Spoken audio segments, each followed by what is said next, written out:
Hello students, I welcome you all for the today's class. Today we are going to learn the importance of communication skills that comes under the TYBA English.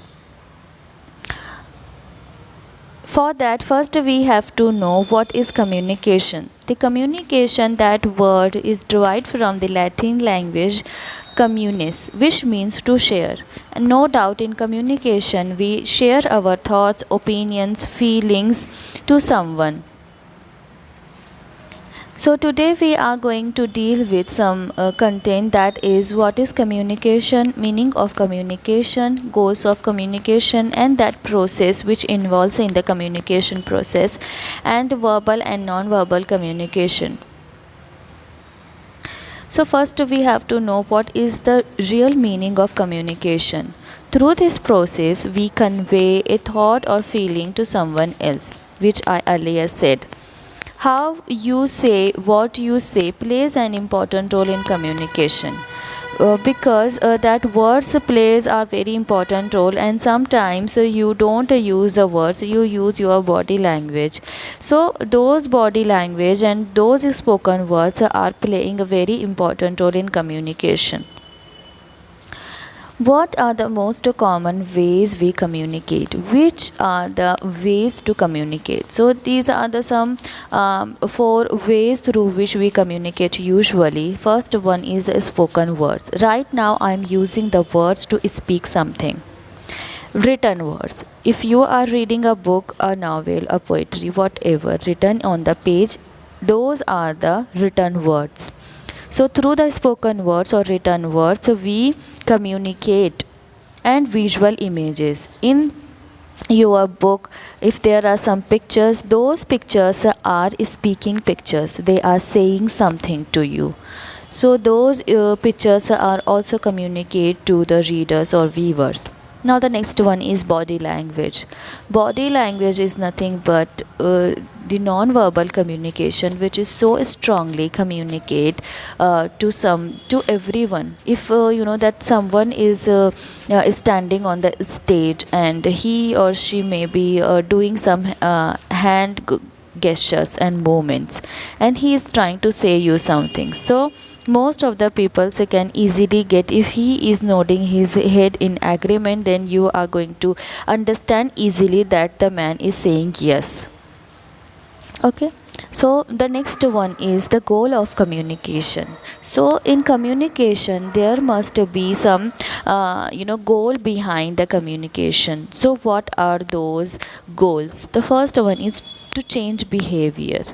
Means if I am saying something right now here, I am trying to make you understand what is communication, so after that your behavior would completely change.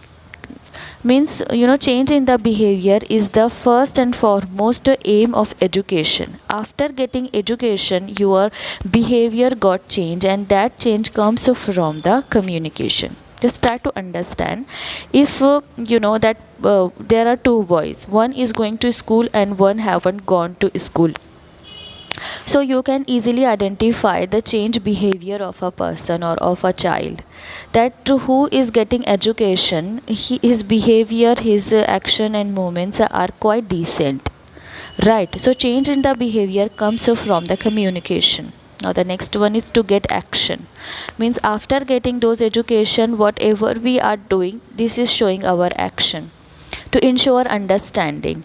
And you, after getting education, you get the understanding of right and wrong, and you are able to not take the decision of your own, right?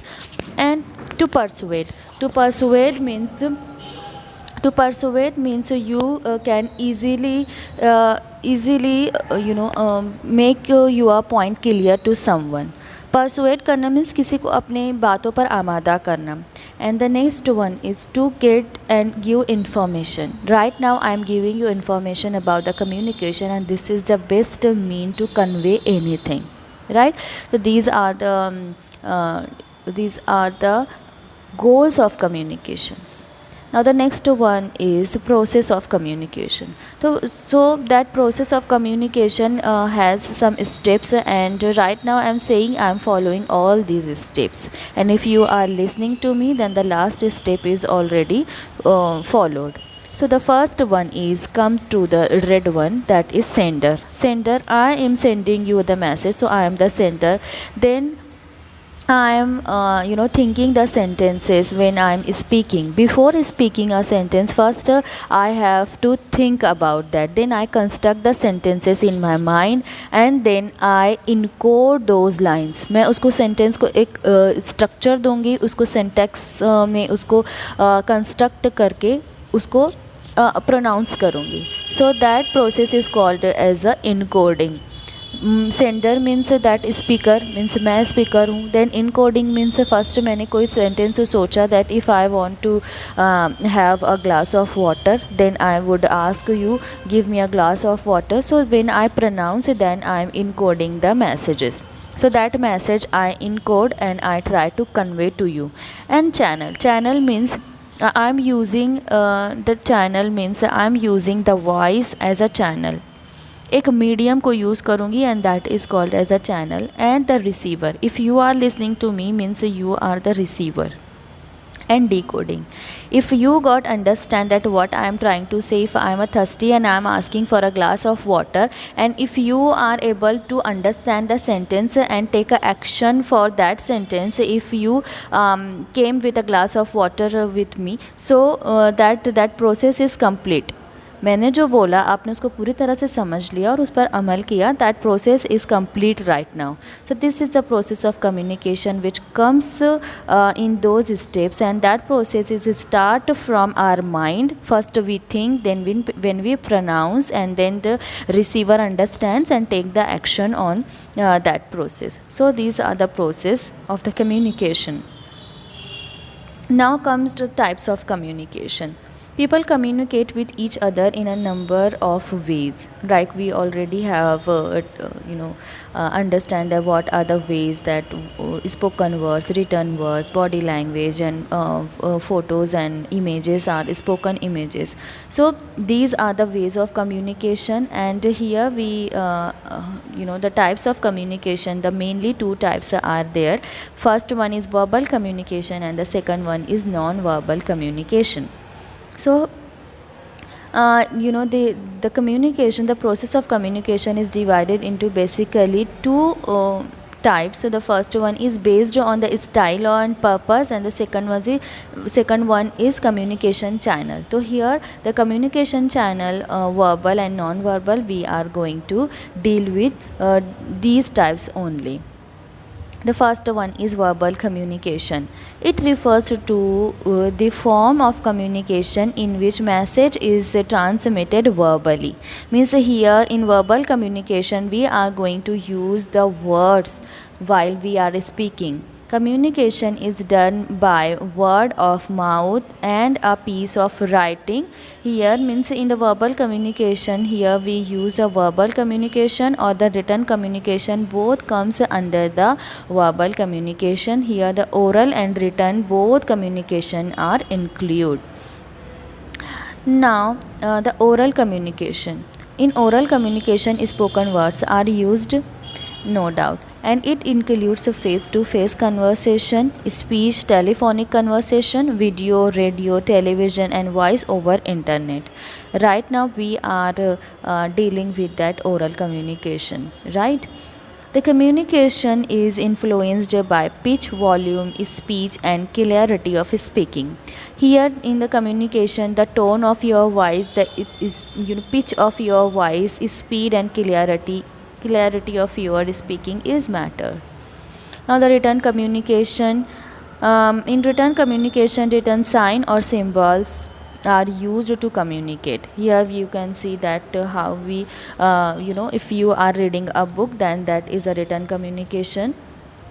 And in written communication is the most common form of the communication being used in a business, and this is a very authentic source of communication. If the book is written, then it will be lead to the centuries, and if you can save it and preserve it, and further coming generation also will be benefited of that. So this is a very reliable source, that written communication. And non-verbal communication, that non-verbal communication you can understand via seeing these picture, that there are so many facial expression is there which comes under the non-verbal communication, which comes eye contact, facial expression, emotions, gesture, postures and touch. So these are the sources of non-verbal communication. Your body language, body posture, hand movements, facial expressions, so all comes under the non-verbal communication. And your body language is also called the kinesics. This word is also used for the body language, where all the body movements and gestures are included in that body language. Oculix, which is comes under the eye contact, which is also your non-verbal communication. And haptics, that which contains the smell. Sometimes having a smell of some scent or some flowery smell, so you get fresh and you feel good after having those smells, so that also comes into the body language. And promises and proximities, that comes also into the body language, which shows the distance and the distance of the communicator or the listener. Now the chronemics, that chronemics comes into the time management, that the proximity which comes under the distance, and that chronemics which comes under the time management, means that the some spoken words are spoken in the past, and right now we are studying those words, so those words, and right now we are studying, so that shows the chronemics, the time management or the time distance of the communication, but still those words are preserved. Okay, so here on this note, these are the some basics terminologies which is used in the communication, which you need to understand. So here on this note, I would like to stop my lesson here. Good luck for your studies. Thank you so much.